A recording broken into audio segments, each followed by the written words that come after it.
The federal government is assured of the realization of the $1 trillion economy target through its commitment to infrastructural impact on economic growth. The assurance came from speakers at the inauguration of the 37-kilometre reconstructed Apapa Oworonsoki, Ojota Expressway, and the rehabilitated Third Mainland Bridge. Senate President Godswill Akpabio said both projects are critical indications of the renewed hope agenda for Nigerians, noting that the administration's road infrastructure drive cuts across the country.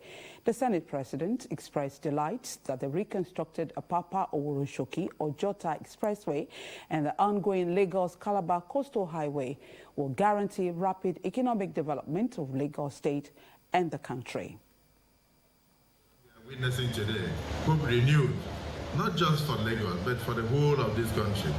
It will interest some of those who are not from Lagos to know that Lagos is the cradle of the entirety of all the tribes of Nigeria. In Lagos, there is no tribe that is not represented here. And Lagos is not only welcoming, Lagos is also the seat of major empowerment.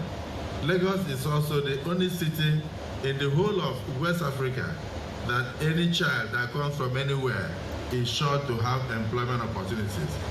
Many of us here came from Lagos.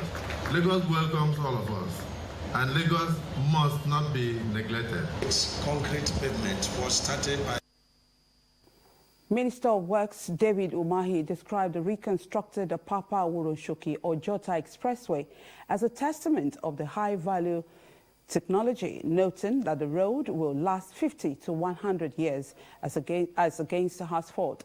The minister who outlined the ongoing work on Third Mainland Bridge and other bridges pleaded with the Senate President and federal legislators to consider emergency funding of the rehabilitation of the identified bridges in Lagos. On his part, President Dangote Group, Aliko Dangote, stated that infrastructural drive of the Tinubu administration will reposition the economy to becoming a $1 trillion status in future. And they completed in 2024 under the renewed Hope Agenda administration using the road tax credit. I will not go into the merits of this road, but I was in Lagos. I'm also in inauguration, and I can't describe the state of the roads before this reconstruction better than what Alhaji Aliko did, and of course the Deputy Governor of Lagos State. Investment tax credit scheme. The Dangote Group, as a participant, has been able to mobilize capital for the complete reconstruction of the entire 37 kilometers length of Apapa Oworonsoki road and its expansion to 10 lanes. If you notice that we have 2 service lanes, 3 main lanes, then a divider, and almost 4 drainages on the road.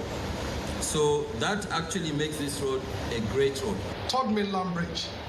We also know the state of that road, undulating.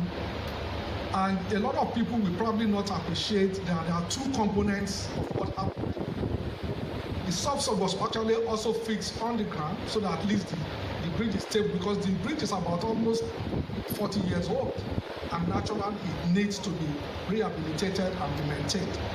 And people have said, well, what is this noise and big deal about Third Mainland Bridge or about Oworonsoki? The reality is that we have 2 ports that is responsible for about 80% of our cargo in this country, the Apapa port and the Tinkan port.